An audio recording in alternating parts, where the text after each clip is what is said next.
Let's take a look at another example of using the retrosynthetic analysis planning approach to design a synthesis of an organic molecule.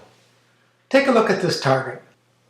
The available starting materials include all alkanes that have at most 6 carbons.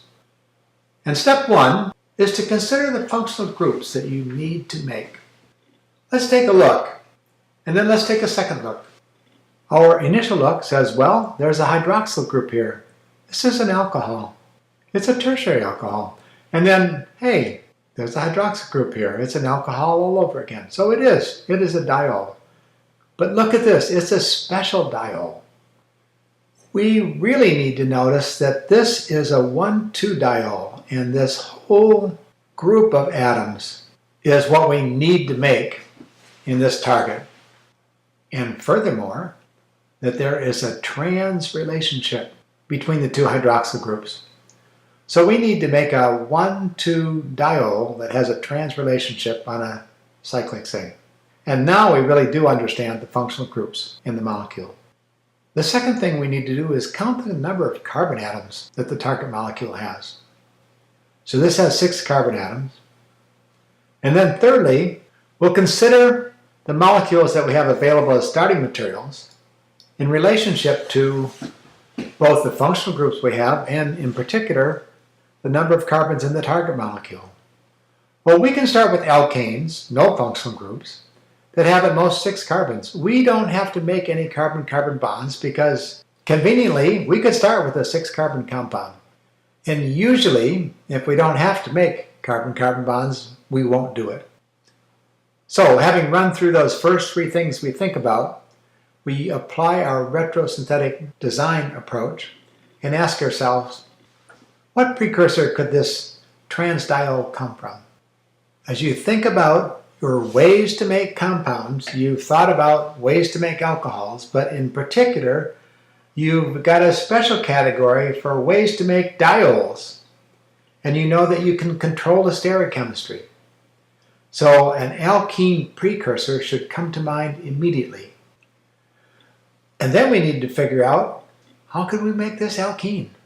In fact, it could come from 2 different alkyl bromides that we could think of easily. One is a secondary bromide, where we would be losing bromine here and hydrogen at the tertiary position to make a tri-substituted double bond. We know that the more substituted double bonds are favored, so that sounds good. But at the same time, we know that we could also be losing a proton in this direction to make a disubstituted double bond, losing a proton from a position that's less hindered. So that's not as good as we'd like. On the other hand, this tertiary bromide could undergo a 1,2 elimination to make the alkene we want, with strong preference for the tri-substituted double bond over a double bond that's not in the ring. So as we think about it, and recognizing that we know how to make tertiary bromide selectively, but not secondary bromide selectively, we can rule out the secondary bromide as a precursor and ask ourselves, what could this tertiary bromide come from? Well, you know there's a simple answer to that. Tertiary positions in alkanes are selectively brominated. So we could start with this alkane with the skeleton we want, brominate to put bromine in the position we want. And there we have it. We planned a synthesis that makes the diol. It will have trans stereochemistry if we pick conditions correctly. And our synthesis takes us back to the pool of compounds that we have available as starting compounds. What remains to do is outline the synthesis from start to finish, filling in the reagents. And you know that we can do selective halogenation using bromine and light. We can use KOH to cause elimination. And then if we pick peracid in a first step, followed by water, we will add 2 hydroxyl groups to this double bond that have the trans relationship. So these are the conditions we want to make the vicinal diol.